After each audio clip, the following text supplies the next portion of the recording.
Hey boys and girls, it's Mrs. Brown here, and it is a Thursday afternoon, and I am going to record a video for you for bedtime tonight, a bedtime story for you. And I'm recording now. I can't go live tonight because I have other things going on tonight. So I just thought I would come to you and just read the story for you. So maybe by now you're all cozy in your pajamas and you're getting ready for bed. So I hope so. So anyway, and also, golly, you don't have to go to bed too early tonight because we don't have school tomorrow and we don't have school Monday either. So hopefully you get to just be all cozy and be at home with your family and just enjoy these few days off. So I'm going to read you a story called Don't Tell the Whole World. And this is written by Joanna Cole. And this is called the title page of a story. And it gives you the author. And it also gives you the illustrator. And the illustrator is Kate Duke. And you can see we have a couple here, a guy and a lady and a man.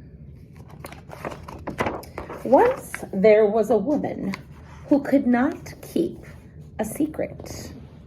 It drove her husband crazy. Suppose he had his underwear on with flowers on it. Emma would see a bouquet at the market and exclaim, "Well, look at those flowers. They're just like the ones on John's underwear." "You don't have to tell the whole world," John would say, all red and frowning. Then Emma would clap her hand over her mouth. "Oh, too late. Next time I won't tell," she'd promise. And John couldn't stay mad at her, for he loved her dearly, even though he knew that sooner or later she would always tell every secret, no matter how big or how small. That's just the way she was.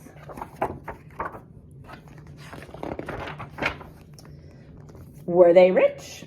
Nope. They had no luck with money at all. Every month when the rent was due on the farm, their rich landlord, old Mr. Snood, came by. He didn't say, "Hello." He didn't say, "How are you?" He just said, "Where's the rent?" One time, Emma and John just didn't have the money. "You'd better have it next week," growled Snood, "or I'll take your ox as payment." It's funny, you can see the little kitty cat running away. He's scared of the guy. They look a little frightened too, don't they? The next day, John was worried as he harnessed the ox to the plow. "We better get some luck, old friend, or we'll soon be parted," said John. The ox didn't worry. It just plowed the field as it always did. Then all of a sudden, the plow hit something. Clunk! It was a money box. And it must have been more than 100 years old. There was enough money in that box to pay the rent for the rest of their lives. What a stroke of luck! Right there in the field, John danced for joy. He expected the ox to be happy too, but the ox looked solemn. You know what the word solemn is? Solemn just means kind of sad. "Oh, I get it," said John. "You're thinking of Emma." The ox wouldn't say one way or the other. "She'll promise not to tell." A gnat flew around the ox's nose, and the ox snorted. "You're right," said John. "She'll tell anyway. And sooner or later, Snood will find out. And will he let me keep the money?" The gnat flew into the ox's ear, and the ox shook his head. "No, sir, he won't," agreed John. "He'll say that since the money was on his land, it belonged to him, even if it has been buried here for 100 years. Well, I'm not going to let Snood get it." "Good luck visits a lot of people," John continued, "but it only stays with the ones who use their brains." So John sat down and he used his brain. After a while, he thought of a plan. He opened the box, put a few coins in his pocket, and hid the rest. Then He tied the ox in a shady spot and said, "Now I'm off to the market." Later in the morning, John was back with the things he had bought. He hung a smoked fish in the branches of a tree. He hid a jug of cider in a big old yellow weed, and he scattered some hard brown molasses candies in the ground. Sounds kind of odd, doesn't it? A fish in a tree? Very interesting. At noon, Emma came out to the field with his lunch. "Oh, not cabbage again," said John, acting disappointed. "I was hoping for a nice smoked fish." "Where would I get a fish in the middle of the field?" asked Emma. There's one in that tree," said John. "Are you crazy?" said Emma. "Fish doesn't grow on trees." "Watch this," said John, and he threw a rock up into the tree. A great smoked fish fell down next to Emma. Emma was so surprised she couldn't say a word. "Some cider sure would taste good with that fish," said John. "All I brought is water," answered Emma. "There's a cider jug growing over there," said John. "You are crazy," cried Emma. "Go and look," said John. Emma parted the leaves of the weed and pulled out a jug of the finest apple cider. She was so surprised, she almost dropped it.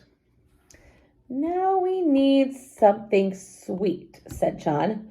This stone looks good." He picked up a candy, he brushed it off, and he put it in his mouth. "Stop!" shouted Emma. "You can't eat stones." "Try one," said John, and he popped a candy into her open mouth. "It's delicious," she said with amazement. John almost laughed, but he was careful not to. John and Emma sat down on the soft grass and they ate their lunch. After a while, John got out the box. "Open that up and see what's in it," he said. Emma lifted the lid. The money shone up at her. "That was the most amazing thing of all. Where did this come from?" she cried. "I dug it up in the field," said John. "But it's a secret. Don't tell the whole world." "I won't," she promised. John ate some more of the stones and kept on smiling.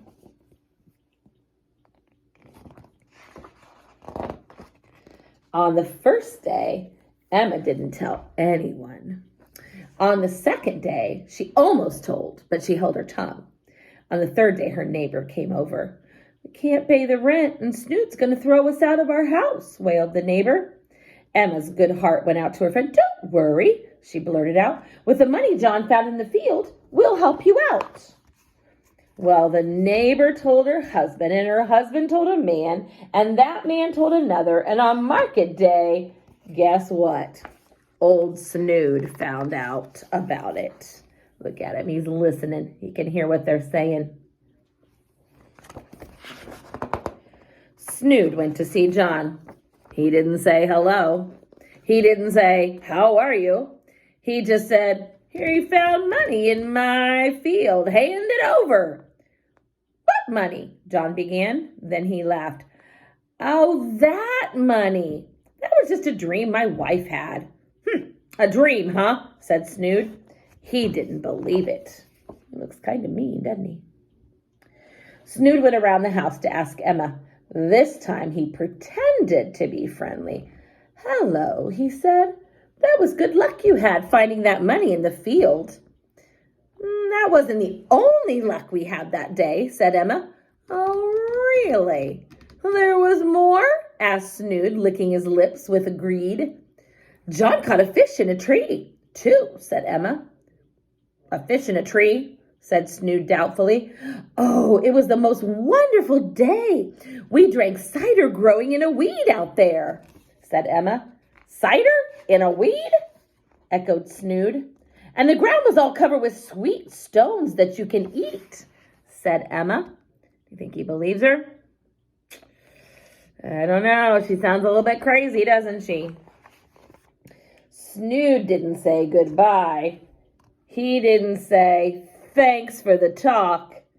He just stomped off. Money in the ground, fish in a tree, cider and weed, stones you can eat, muttered to himself. So it was a dream after all. When Snood was gone, Emma told John what had happened. I thought Snood might try to get the money for himself, she said, but he didn't even ask for it. Now we'll never have to worry about the rent again. And she went inside, singing to herself. As John put the ox in the stall, he whispered in his ear, see what luck and brains can do together? The ox nodded as its head as it fell asleep. Then John went into the house and kissed Emma tenderly, how he loved her dearly, even though he knew that she would always tell every secret, no matter how big or no matter how small. And that is the end. Don't tell the whole world. All right, well, hopefully you are going to have a great few days off, and we will look forward to seeing all of you back here again on Tuesday. And remember, if you're a girl in pearl or a guy in tie, make sure that you're doing the kindest, most respectful thing for the people in your family this weekend. All right, see ya.